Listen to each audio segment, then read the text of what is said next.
ఈరోజు కూడా పోలీసు వాళ్ళు అన్ని విధాల ఆటంకం చేస్తున్నారు. ఎందుకు? ప్రజాస్వామ్యబద్ధంగా మేము పోవాలనుకుంటున్నాము. కానీ ఇప్పుడు కూడా కష్టగట్టింది పోలీసు అప్పుడు ఇప్పుడు. మరి ఎందుకు కట్టేది నాకు తెలియదు, కానీ ఎవరు ఏం కట్టినా నేనుగా భయపడను. నాకు 74 రాజకీయం ఏదో కావాలనేది లేదు. ఇప్పుడు చంద్రబాబు కూడా అడగలే ఏమే, నాకు ఎప్పుడో పదవి కావాలని ఎప్పుడు కోరికలు లేవు. ఇచ్చుకుంటూ ఇచ్చాడు దేవుడు, ఇచ్చుకుంటూ ఇచ్చాడు. మా నాయన్ని 2 సార్లు ఎంపీ చేసినాడు, ఎమ్మెల్సీ చేసినాడు, ఏమి జిల్లా పరిషత్గా చేసినాడు. మా అన్న 6 సార్లు ఎమ్మెల్యేగా చేసినాడు. అబ్బా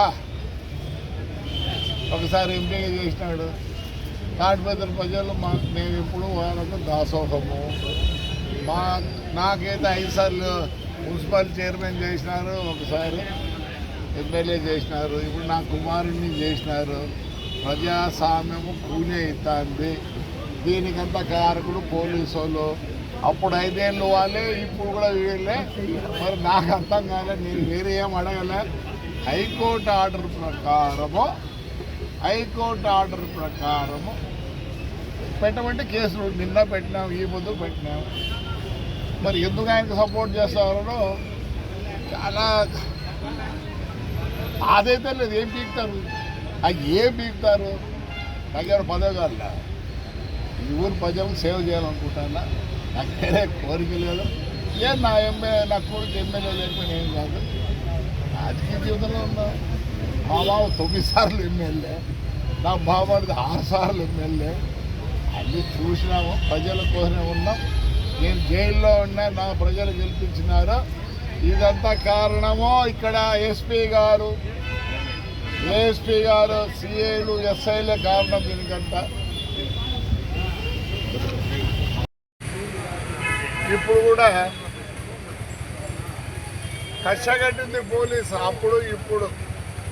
మరి ఎందుకు కట్టేది నాకు తెలియదు, కానీ ఎవరు ఏం కట్టినా నేనుగా భయపడను. నాకు 74 రాజకీయం ఏదో కావాలనేది లేదు. ఎప్పుడు చంద్రబాబు కూడా అడగలే ఏమే, నాకు ఎప్పుడు పదవి కావాలని ఎప్పుడు కోరికలు లేవు. ఇచ్చుకుంటూ ఇచ్చాడు దేవుడు, ఇచ్చుకుంటూ ఇచ్చాడు.